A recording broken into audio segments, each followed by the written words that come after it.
Yo, what's up YouTube? Welcome back to another video where today is something a little bit different. Out of the nearly 400 videos that I've made, I will be making a little education video.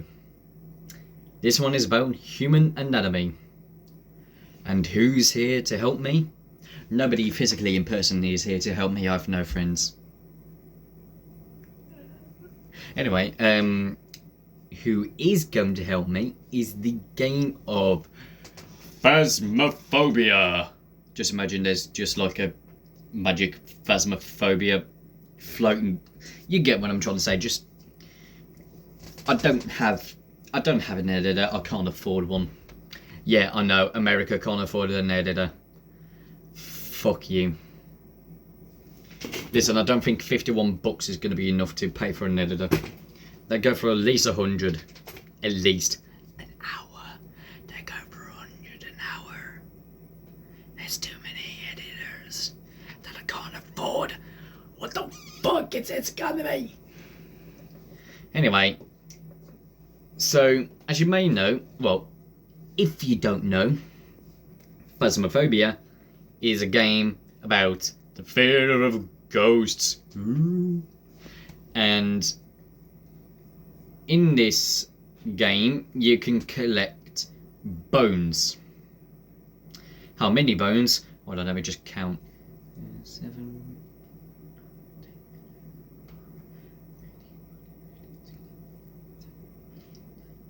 20 bones to collect. Why 20 bones? I have no idea. It's just why CJ made it. If you don't know who CJ is basically the one responsible for the ghost equipment,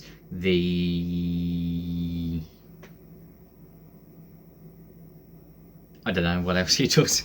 But I'll be showing you how you could assemble the skeleton. You can't actually do this, but I will show you how you can assemble the skeleton and where the bones go, and a couple of facts along the way. And I'll show you which bone goes where, and the importance and the job of that bone. So without further ado, let's get straight into the meat of the video. As you can see here, we have our test subject.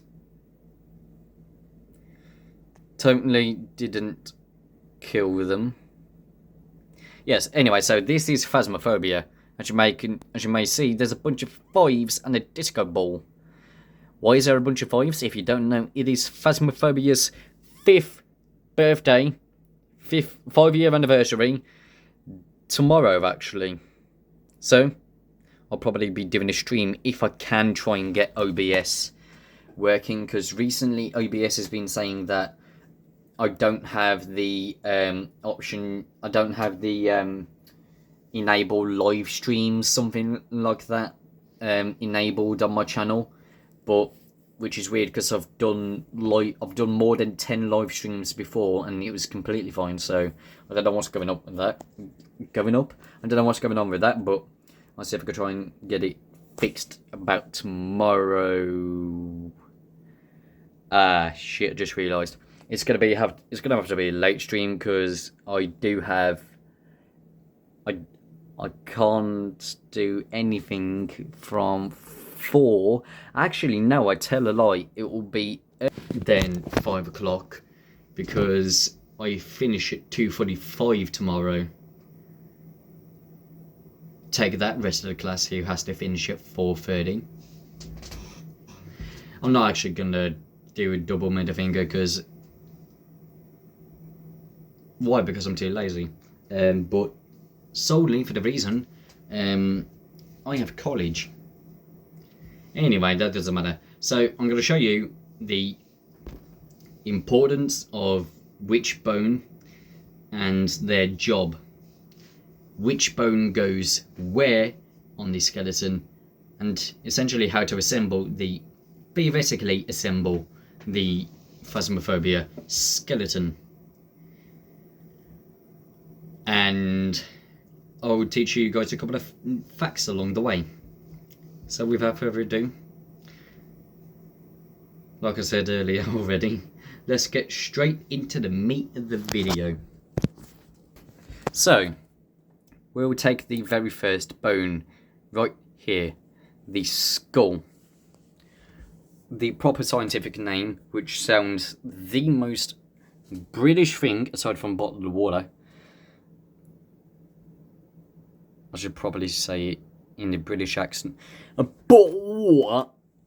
Yeah, aside from that, this scientific word for the skull is cranium.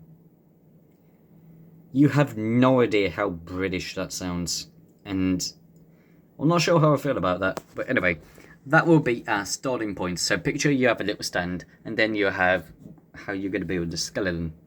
First, we're going to have the skull. You see my cursor here? See that thing moving? Yeah, that's my cursor, that's the mouse.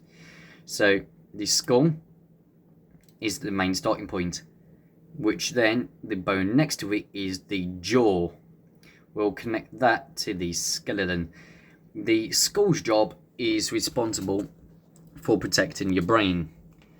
The skull is actually now that I actually think about it, is actually the only bone in the human body associated to death. Yeah. Oh, my head hurts. And then the next bone along from that is the collarbone. And that is going to connect nicely and sit underneath the, not fully underneath, but it's going to sit underneath the skull. Why was that so hard to spit out of my mouth? Anyway, then next to it you have the spine. Notice how it has a natural S shape. It has a natural curve. Why? That's just how the human body is. Why is it different? I don't know. The collarbone, I don't exactly know the reason why it's there. I suppose it's to reinforce the rib cage, which we'll get onto that shortly. But the job of the spine is to essentially keep the whole skeleton intact, which is like its whole purpose. And we can connect that nicely to these three bones here. Now, let's have a look at the second row. So, if you didn't know, this bone here, the scientific name of the jaw is called the mandible. How do I know all these? I didn't know these before, but I knew most of these before, and then the others I had no idea even existed, because I had no idea the scientific name of them, because nobody uses a scientific name unless you're a scientist. Anyway, enough rambling. So, rib cage, that's going to go nicely around. As you can see, there is a gap there. That's where the spine, that's where the spinal cord is going to sit. The spine is going to sit nicely at the back of the rib cage, and then obviously a bunch of organs there. The brain is going to go in the skull, and the rib cage's sole job is to protect all of your vital organs. Your heart would go around here, your lungs, your kidney, your pancreas, which is like behind here, your esophagus, which is like around here or something like that, and then like a shit ton of other organs. Your small intestine, your large intestine, all of that is sitting nicely in that cage. Now, as you may have noticed, here are a bunch of different bones. This side here is the left side. This side here is the right side, or depending. Why is my English so bad? Depending on your point of view of what you see as realistically your left or your right. Me personally, this is my left. To others, this is my right. This is my right. To others, this is my left. I don't get those kinds of point of views. I really don't understand that, but YOLO. Anyway, so we're going to, you see this bone here, that bone where my cursor is, I'll just hover it underneath. That bone is essentially, if I switch the camera around, that bone is essentially what this bone is here. It's really difficult, but to friggin', so that bone that I showed you is essentially this bone here.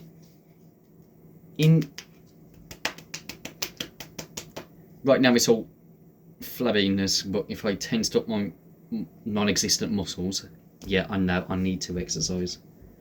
But inside of all that flesh and fat is that bone. What's it called? I don't know, I completely forgot. No, that's the legs. What's it called? I don't know, I completely forgot. But regardless, so that one's on the right. So the one I showed you is on the right side here. And obviously because YouTube, for whatever reason, decides, nah, we're gonna flip that shit around. And it's gonna show you, it's gonna look like I'm waving this side. But no, I'm waving this side. So the curtains are normally, well, for you guys, because it's mirrored, the curtains show up here on this side, but the curtains are actually the opposite side. Fucking YouTube is weird. Anyway, back to anatomy class. So that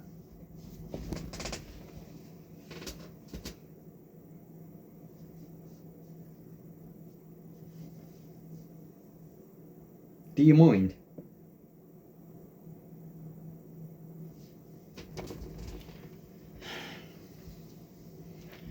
Anyway, so that bone is solely there to support your hands, which we'll get to a really weird fact about the hand very shortly, actually.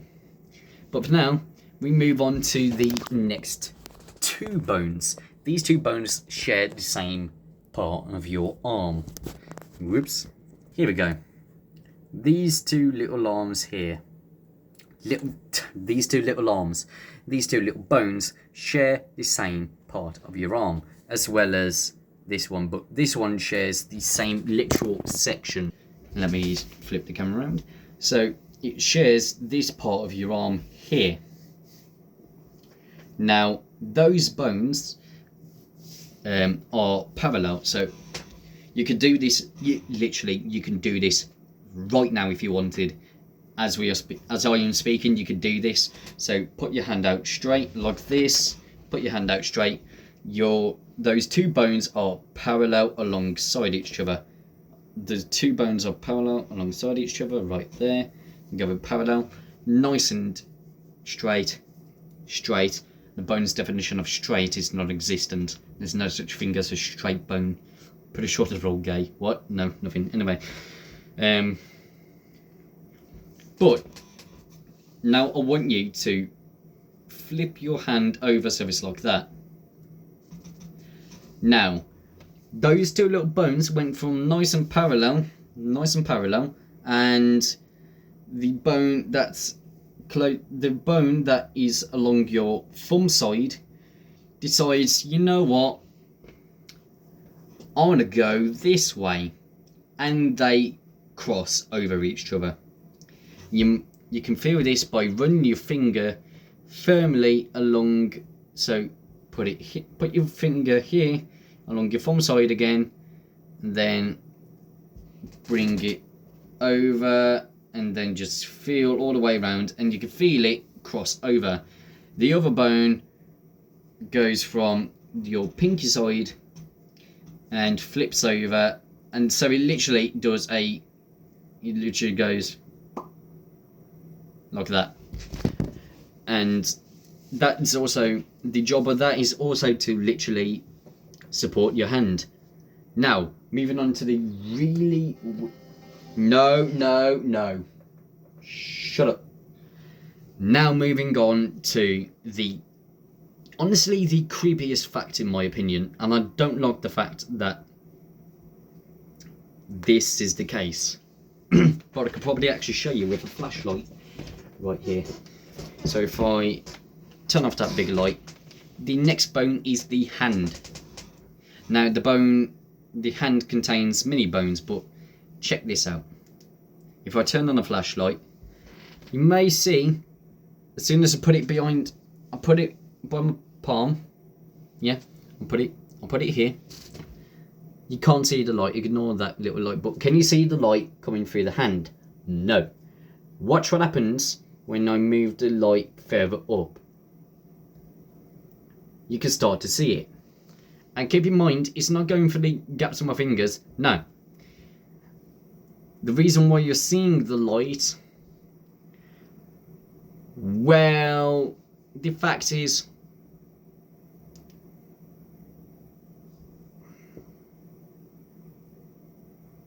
I can't see shit. Why did I do that?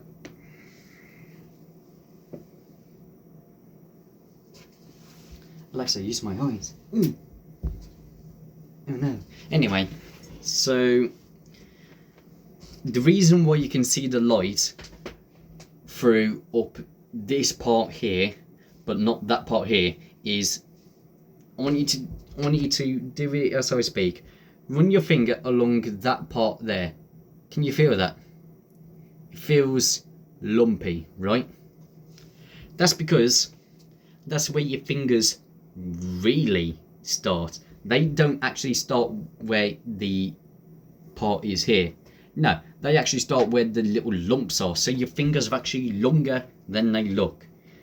And the point, this part, the skeleton here actually proves a point. Look at that. Look at how long those fingers are.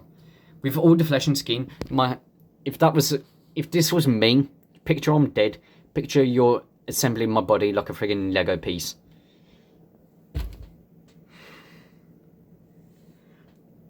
What a comparison. So, picture that's my hand. Yeah, my hand with all the flesh and skin looks like this. Without all the flesh and skin looks like that. Yes, your fingers are a lot bigger than they look. Now, this bone here is going to connect nicely and sit alongside somewhere by the rib cage. The next bone is going to connect these two to that bone, which is going to sit on that side, and same with the other side. And then the hand is going to sit nicely at the end of those two bones there. Now, we move on to the third and final row. Here we go. So, as you can see, there is the pelvis, or the hips, or the thighs, or whatever you want to call it. That's going to sit nicely at the bottom of that little spine that you saw up at the top. Now, the pelvis's sole job is to keep stability in your legs, in your lower half of the body. And that is also that also serves and acts as a protective bone, because it protects your really lower vital organs that I'm not going to say on YouTube, because last time I said one of those words, YouTube did not like that, and I tried to appeal like 500 times, not understanding what I did wrong, until I realised 2 years later. Anyway, actually I probably could say it if this is educational purposes. Anyway, so the pelvis is responsible for you know what, I'm not going to say it because I'm probably going to get very embarrassed, because this is an embarrassing topic, especially when you're talking about the lower area. But this is obviously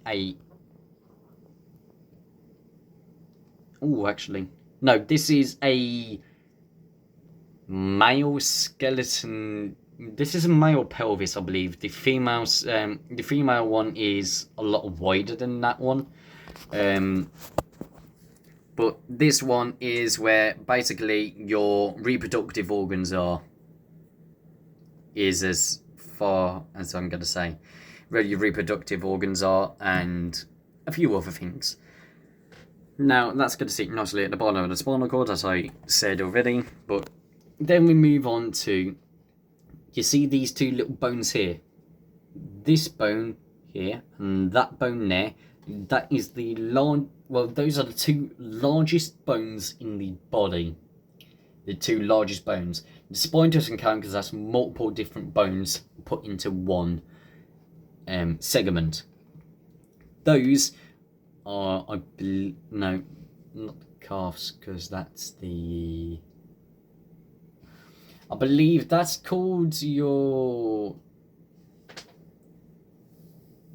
I believe the big bone's called the tibia. I believe the big bone is called tibia.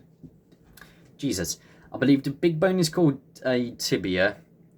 So that's going to sit nicely in the sockets there. And then the small bone is called your fibula, which is essentially where you're connecting to the feet, basically.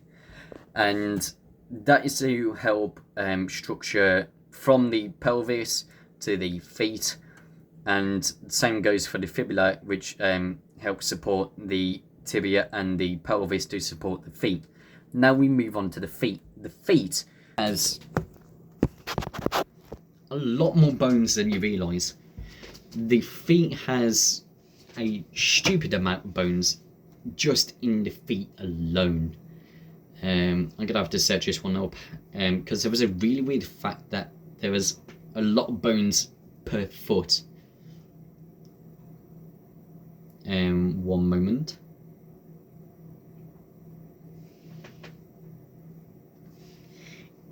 In each foot, an adult foot, each contains 26 bones. Double that, that is... Can I really not count? 52. 52 bones out of the... what, 206 that they have. So you have, there's 3 groups of bones. The first 7 bones are called tarsals, and these are located in the rear part of the foot and includes the calcaneus, I can never pronounce that word, heel bone. In fact, I'm going to show you. Obviously, reminder, this is for educational purposes. This is not some bullshit OnlyFans thing. This is educational purposes. So, fucking move back. So,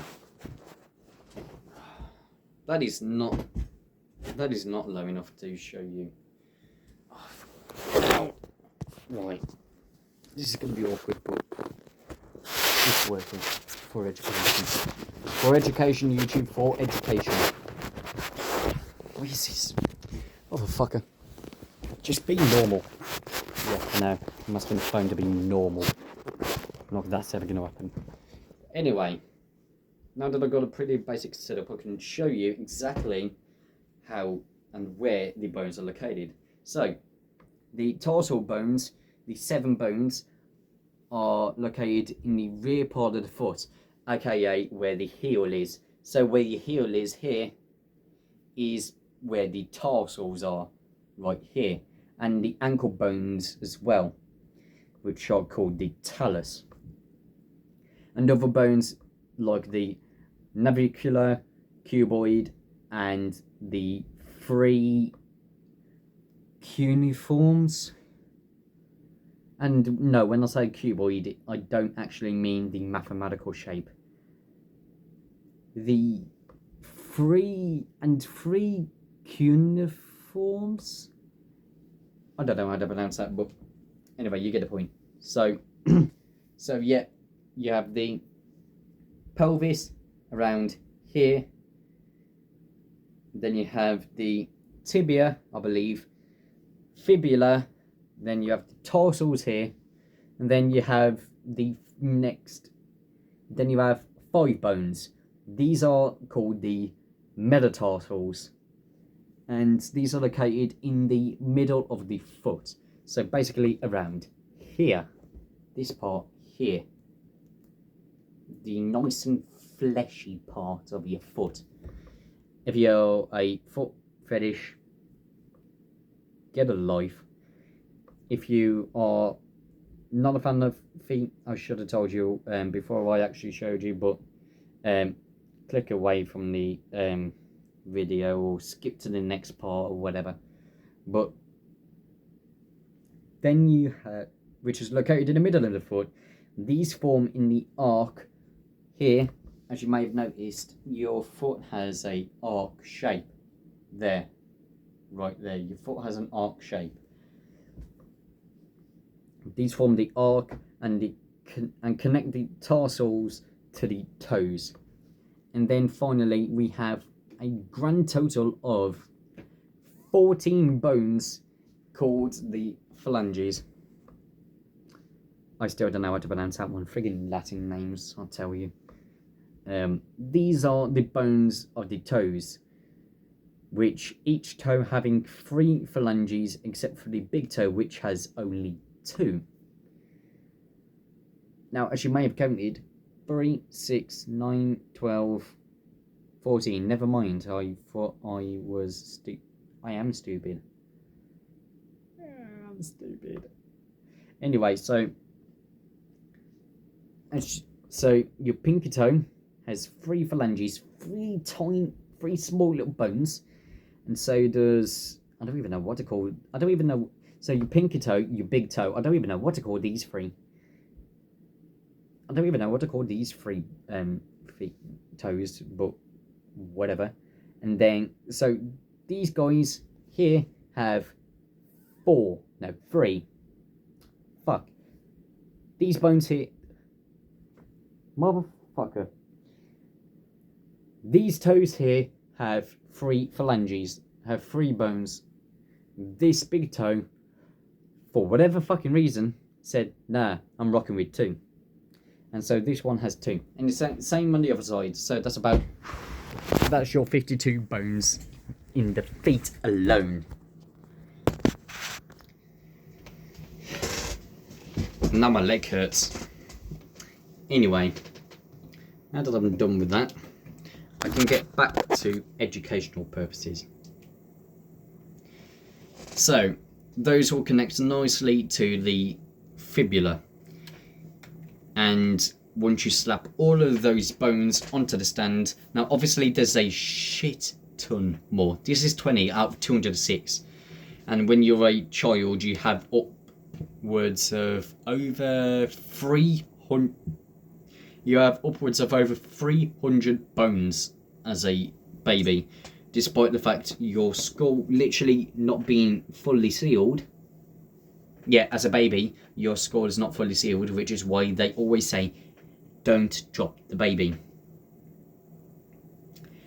And yet apparently, the doctors or whoever looks after the babies that are now politics, clearly didn't just drop the baby, they played friggin' baseball with the baby. Which is why some of the politics are stupid nowadays. Anyway, enough rambling on. And the whole purpose and job of your feet is equally as important as your spine. Because without your feet, in fact, your toes are just as important as the feet and the spine. Without them, yeah, good luck standing up. Because every bone has their own specific... Jesus. Each bone has their own specific job in the body. Each organ has their own specific job in the body. In fact, right now, in your body, as we speak, there are more than 50 million... No, scratch that. There are more than 50 trillion blood cells in your body right now. In fact, let me have a look how many exactly there is.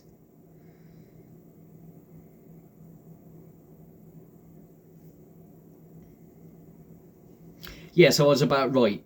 An adult human body contains roughly 30 to 50 trillion total blood cells, consisting primarily of 25 to 35 trillion red blood cells, approximately 2 to 5 trillion platelets, and a smaller number of white blood cells. The most abundant are red blood cells, no shit, which are responsible for oxygen transport and constitute the majority of blood cells by number.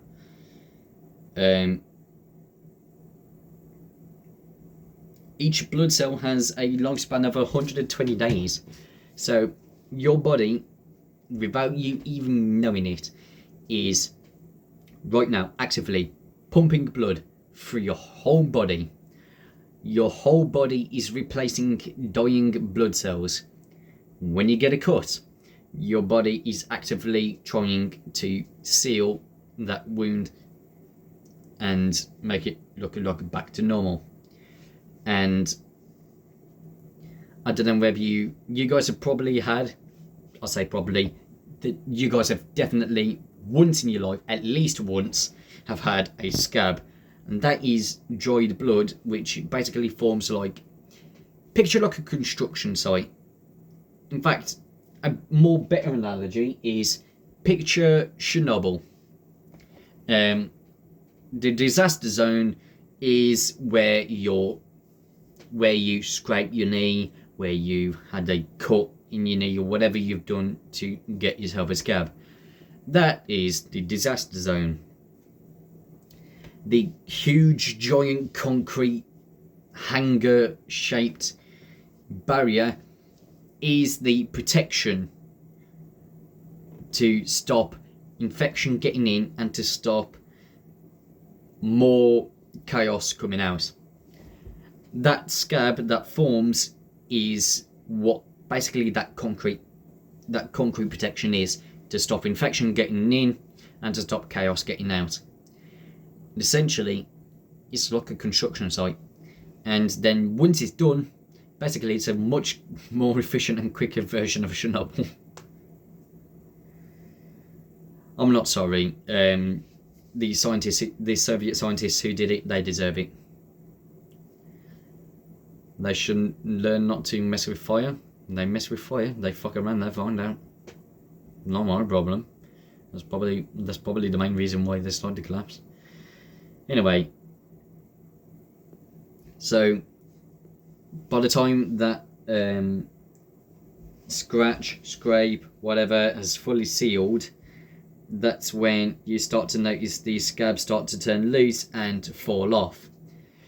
And most likely, I have a theoretical theory that most likely that scab, because it's still dried blood, it does either one of two things if you don't pick it off.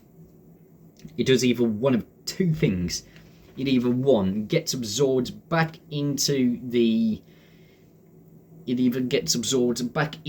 body, so basically the skin grows around the scab, kind of like it does with stitches actually, or it loosens and then falls off. My theory is that the ones that do fall off are probably like blood cells that are getting ready to die, essentially, is my theory. I might be completely wrong, I might be completely out of my fucking mind, trust me, I am that half of the time anyway, but my theory is that the dying blood cells that are sent there, and if it does fall off, then off it goes and they don't have to worry about it. And then your body is going through all these different things, constantly reproducing these blood cells, white blood cells, platelets. All these little things are going on right now as we speak. And quite honestly, between me and you, I find that pretty cool.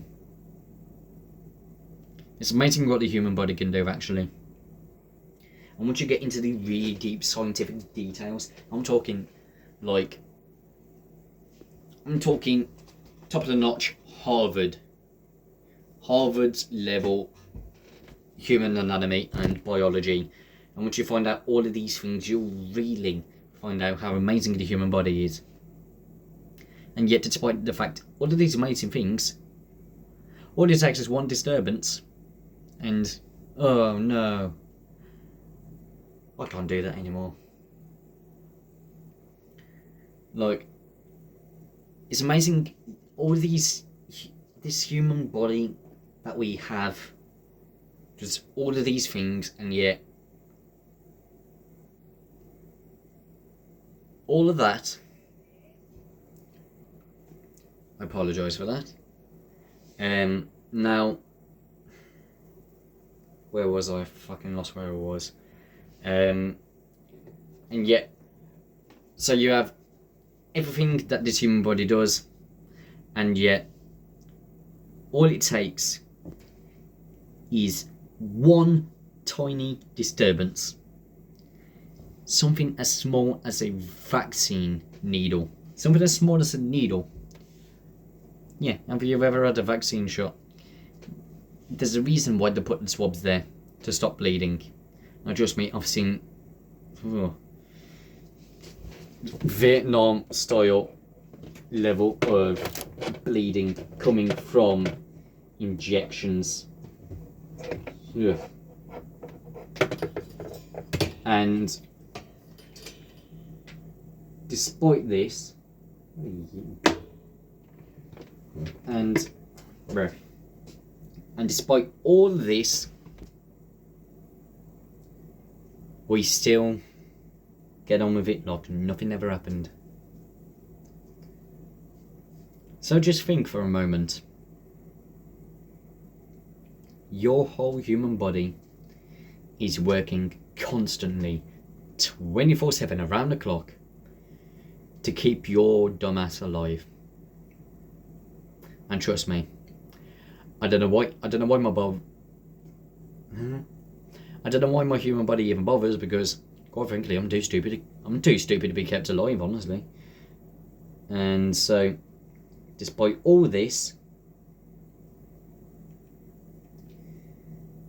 your human body is doing this constantly to keep yourself alive.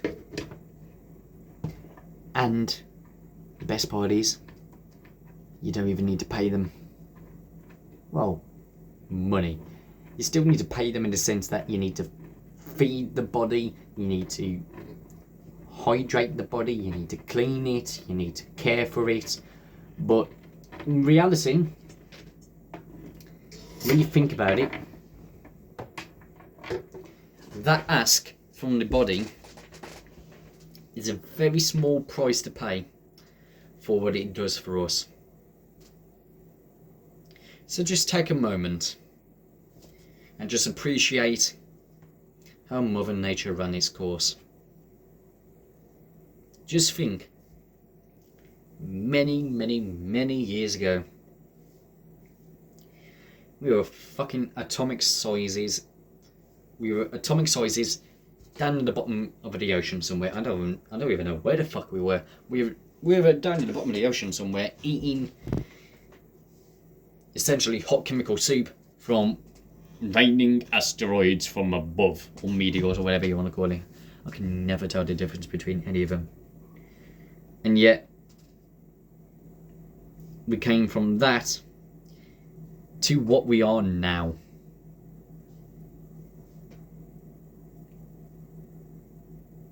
We've come so far, and yet such a small fraction of it is only used for one human life.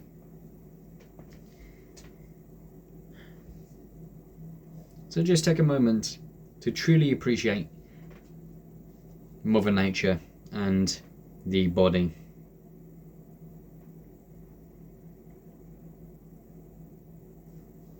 It truly is amazing what the human body and Mother Nature can do. That's all for today, friends. Be sure to like, subscribe, hit that notification bell. And I will see you guys next time. Stay patriotic, motherfuckers. Peace out.